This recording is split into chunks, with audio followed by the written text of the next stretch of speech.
Hello friends, आप सबका मेरे चैनल पे स्वागत है। आज की नई कहानी के साथ। अरे पगली, मायका भाभी से नहीं होता। सोनल की भाभी सोनल को 4 बार फ़ोन कर चुकी थी, पर सोनल फ़ोन ही रिसीव नहीं कर रही थी। बाद में जब सोनल किचन से बाहर आई तो देखा उसकी भाभी के 4 मिस कॉल हैं लगातार।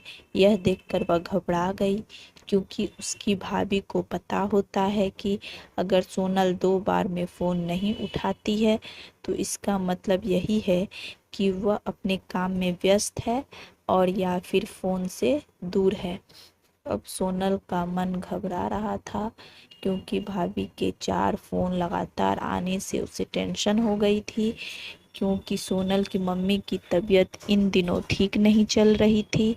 अभी 2 दिन पहले ही सोनल अपनी मम्मी से मायके से मिलकर आई थी। फिर भी सोनल ने हिम्मत करते हुए अपनी भाभी को फ़ोन लगाया, और फ़ोन जैसे ही भाभी ने उठाया तो सोनल को रोते हुए कहा, दीदी, मम्मी जी हमें छोड़कर चली गई है। रात को अच्छे से सोई थी। सुबह आपके भैया और मैंने खूब उठाने की कोशिश की, पर वह नहीं उठी। तब हमने डॉक्टर साहब को बुलाया। फिर उन्होंने बताया कि मम्मी जी अब नहीं रही। दीदी, आप जल्दी से घर आ जाओ। इतना सुनते ही सोनल की आंखों में आंसू बहने लगे। पापा तो पहले ही उसे छोड़कर जा चुके थे, अब उसकी माँ भी नहीं रही। सोनल तो बिल्कुल बेहाल हो चुकी थी।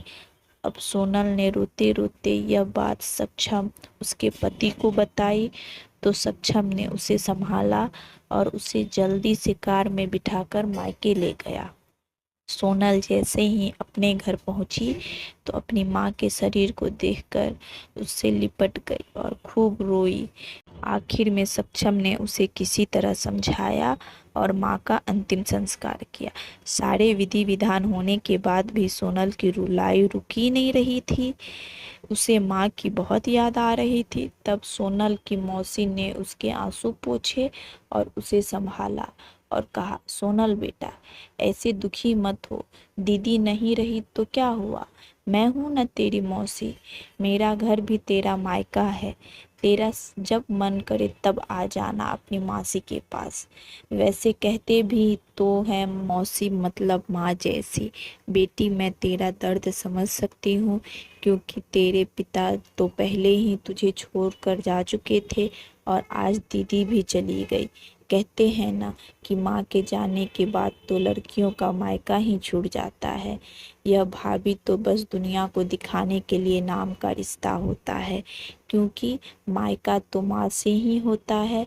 सोनल भी मन ही मन सोचने लगी कि शायद मौसी ठीक ही तो कह रही है, और वह मौसी से लिपट कर जोर जोर से रोने लगी और कहने लगी, क्या मासी, मेरा भी मायका अब नहीं रहा।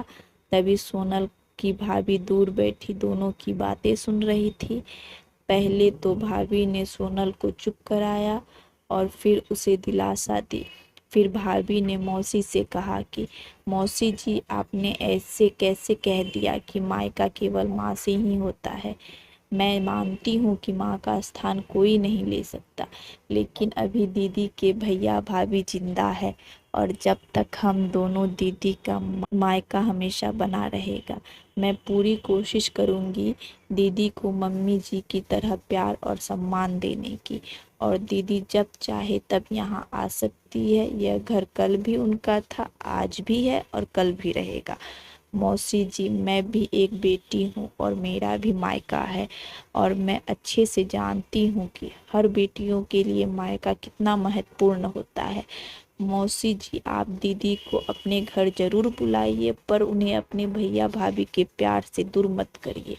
तभी मौसी ने कहा, बहू, आज के ज़माने में तेरी जैसी सोच रखने वाली भाभी बहुत कम मिलती है। मुझे माफ़ कर दे, मैंने सोनल को गलत राह दिखाई। तभी सोनल अपनी भाभी के गले लग गई और बोली, भाभी आज आपने मुझे विश्वास दिला दिया कि भाभी भी माँ के समान होती है और मैं संतुष्ट हूँ कि जब तक आप और भैया हो मेरा मायका सदा बना रहेगा। और किसी ने कहा है ना कि भाभी माँ के समान होती है, आज आपने मुझे इस बात पर विश्वास भी दिला दिया है।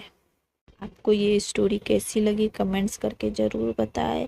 अगर अच्छी लगी हो तो लाइक करें, मेरे चैनल पे पहली बार है तो सब्सक्राइब करें।